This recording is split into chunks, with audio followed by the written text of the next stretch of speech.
Thank you. I too welcome the motion that's before us this evening and welcome the fact that it has cross-party support and the fact that the Minister has expressed her own support for it, which I think is significant too. As has already been outlined, the background to all of this is the decision last year to hold a beauty pageant here, which I think took most of us by shock and surprised that such an event would enter Ireland. So, thankfully, as was pointed out, most of the hotels did turn it down in the end. But it did raise an issue, and it raised an issue as what we consider to be acceptable in this country, particularly for children and from a child protection and child welfare point of view. And I know these pageants have been a feature in the US for quite some time. Indeed, TV shows, I have an intern in the office who's American, and she was telling me about these bizarre TV shows where people parade out their children and put makeup and false eyelashes on 2, 3, 4, 5, 6-year-old children and make them household sensations, not based on their individual talent per se, but just on their looks. And I just find that whole concept horrendous. And I hope that I think if this was allowed to happen, these pageant competitions, I think you're on a path then towards exactly that type of thing, ending up with TV shows and all kinds of other events built around the sexualization and exploitation of very, very young kids. And I think that would be very, very damaging. In the States, I mean, if you look at the size of this industry in the States, a recent report suggested that the modern child beauty pageant industry has 250,000 pageants that generate €20 billion annually. That rival families whose children are contesting the pageants often incurred huge debts by spending up to $30,000 on competitions. And of course, apart from the financial costs associated with parents and with families, Senator Van Tornout mentioned the personal cost for children involved, the impact that it has to have on their self-esteem, on their sense of themselves, on their sense of what is valued about themselves, to have such an emphasis on their body image, on their appearance, on their attraction in a bizarre sense, to even use that word about small children, but on their attractiveness to adults and to adult concepts of sexual attraction and things like that. So, and the Senator has mentioned difficulties, of course, that come from that in terms of anorexia and the other consequence of putting such an emphasis on how children and young people look. We've seen indeed the reports as well from the States of parents subjecting their kids, their little girls, to Botox, to facial threading, to waxing, hair and nail extensions, and to fake teeth. And apparently the fake teeth are a regular feature.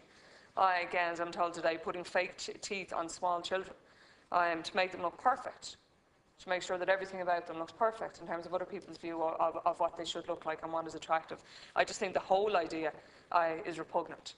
And I hope that by true moral force, I agree with the Minister that we shouldn't need to legislate in this area, and indeed Senator Van Tornout has addressed it as a sledgehammer. I hope that we don't need to do that. I think it would be daft, I think it would be silly, because I think most parents agree that this is ridiculous. Thankfully, the Hotels Federation as well have said that they don't believe that it is acceptable for hotels, and indeed most venues turned it down last year. But it has been, as the Minister pointed out, at a time when businesses are under pressure, the worry is that some might feel that that they should avail of an opportunity to host a big event, and I think that would be disappointing. On the issue of Irish dancing, the motion refers also to Irish dancing. I actually hadn't seen an Irish dancing competition in a few years, and I was at an event last year, and I couldn't believe how much it has changed in terms of how the dancers present themselves. I thought it was quite bizarre to see young girls dressed up in short costumes with fake tan and eyelashes and huge wigs, and it just, to me, actually took away from what's beautiful about Irish dancing, which is watching their footwork and the skill of it. And I liked it, like the old-fashioned costumes that had a sense of Irishness. I thought it was kind of bizarre to be watching people do Irish dancing in neon pink and colours like that don't really speak to me in terms of Irish traditions or Irish culture. So I welcome the fact that new rules have been put in place by the Irish Dancing Commission to prohibit the use of makeup, including false eyelashes, and artificial tanner for students or for dancers under the age of 10. But I would actually hope that they would go further, to be honest, because I think it actually looks crap on anybody, whether they're 10 or whether they're 20, to traipse out in ridiculous big wigs and plastered in false tan. I actually just think it takes away from what you should be judged at in Irish dancing, which, as I said, is skill. And not actually the appearance of the dancers in that superficial sense. So I would urge them to look at that again. Certainly I think 10 is quite young.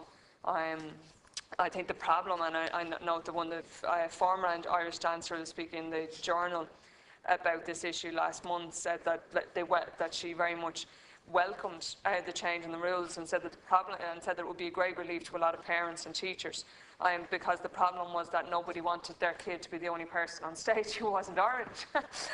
So people feel a need to comply, even if they could see that what they're complying with is bizarre and ridiculous. They don't want to, particularly when kids are involved, and it's difficult for kids always to be the different person in a group. So if everybody else is dolled up and wearing makeup and fake tan and the shortest possible skirt under the rules, well then of course the other kids will feel the pressure to conform with that. So I think that the rules should be changed so that you just put it back to being about the dancing, being what was beautiful about Irish dancing, being what's celebrated around the world when people look at river dance right across the world, and it's so popular. Is the skill of it, the speed of it, the beauty of Irish dancing, and I should get back to that. But I very much welcome the motion, and I commend Senator Van Turnet on the leadership that she has shown on this issue right over the last year, and continuing to push it, because I think it would be a really bad departure for us to head down the route of child pageants and judging kids based on their looks. Thank you.